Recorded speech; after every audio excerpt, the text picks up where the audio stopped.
تعلم ما الذي يجعلني أجري وراءك دوما؟ ماذا؟ هل حقا لا تعرف أني وراءك أصلا؟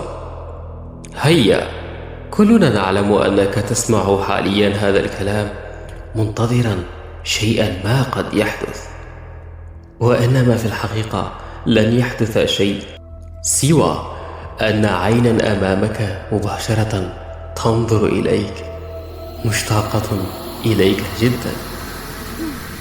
هل نسيت تلك الروح التي تحدق فيك؟ هل تعلمت غدر الزمان من كتب عليها صور ملونة لتطبقه على أرض الواقع؟ لا أنصحك أبدا بأن تفعل هذا بي. لا تسألني من أنا،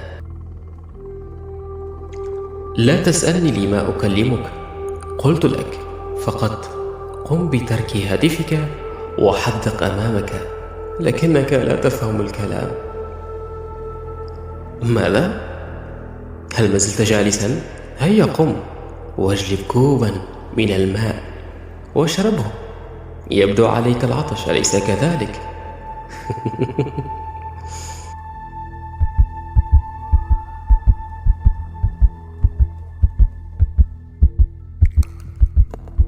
هل ترى هذه الفتاة التي تظهر في الشاشة؟ حدق فيها جيدا. نعم، أكثر أكثر أكثر.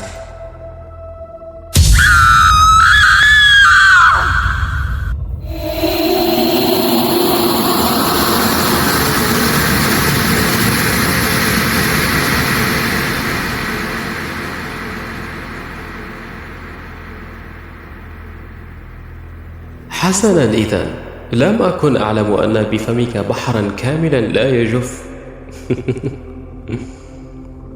توقف للحظة، ما الذي أراه هناك؟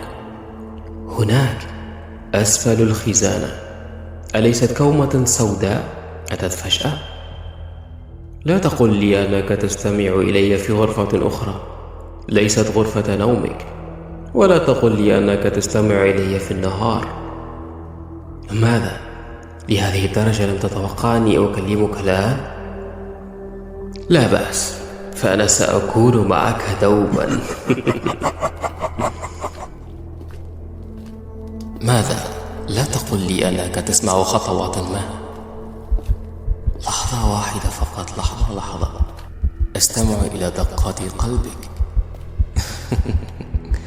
لهذه الدرجة تشعر بالتوتر؟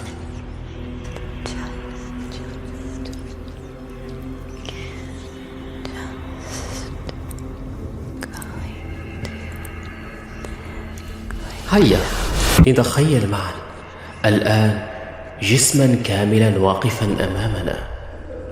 أرجوك، هل لا توقفت بالنظر إلى الهاتف؟ فقط استمع وأغلق عيناك. أما أنك لا تحب هذه الحركات. حسنا، لا بأس. هيا كما قلت لك، لنتخيل جسما واقفا أمامنا، جسد نمر، الذرع تمساح، أرجل ذئب، ذيل أسد، لديه أجنحة الخفافيش. ويا ترى وجهه كيف سيكون؟ هل فكرت في هذا الأمر معي؟ أم أنك بدأت تشعر بالملل؟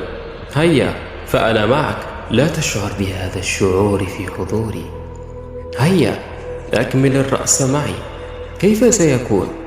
وربما أنا أعرف الرأس سيكون رأس ثعبان، ويملك عيونا حمراء. أتحب اللون الأحمر؟ أنا أحبه جدا، خاصة لون الدماء على الرؤوس. ألم ترى هذا من قبل؟ هل تريد أن نتخيله معا؟ لا داعي بأن نذهب بعيدا، فقد تخيل عيونا حمراء، شعرا أحمر، ماء ملون بالأحمر، السماء صارت حمراء، يدك فجأة تحولت إلى الأحمر. حسنا، يكفي من اللون الأحمر، قد يصيبك هذا بالاحمرار. ماذا؟ هل تشعر بالنعاس؟ أم أنك تستمع إلي في النهار؟ قلت لك أن تستمع إلي في الليل، فأنا عادة ما أشاهدك نائما مستلقيا. في كل مرة آتي عند سريرك أحاول أن ألمس وجهك، لكني أتردد. إن أردت أن أفعل هذا فقط أطلب مني ذلك وسأفعل. لم تقل لي بعد، ألم تلاحظ تلك القومة السوداء الموجودة تحت الخزانة؟ أظن أنها موجودة في الثلاجة أيضا بجانب التلفاز، والأغرب من هذا أنها موجودة خلفك مباشرة، ولكنك لا تلاحظ هذا. لا تلتفت، فإنك حتما لن تجد شيء، فقط الأكسجين يدور معك، وطبعا ستراه إلا إذا كنت خارقا. لماذا لا تجلب ورقة وقلم وتكتب اسمك وعمرك، من بعدها تضعها في كوب من الماء وتشربها؟ هل يبدو هذا سخيفا؟ صح، نعم، وهو كذلك، لأني كنت فقط أجربه. أردت أن أرى مدى ثقتك بي، أما أنك لا تثق بي من الأصل. لا بأس.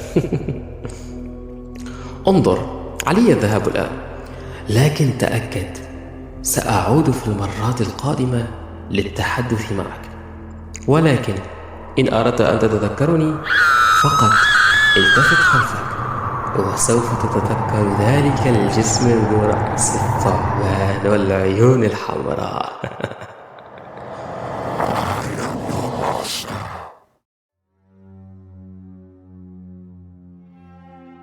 003. من الكوكب العادي إلى كوكب الأرض، من الكوكب العادي إلى كوكب الأرض. هل تسمعني؟ إن هذا الفلان يسمع دقة قلبه جيدا. لتنقذه بسرعة قبل أن يلان ملك.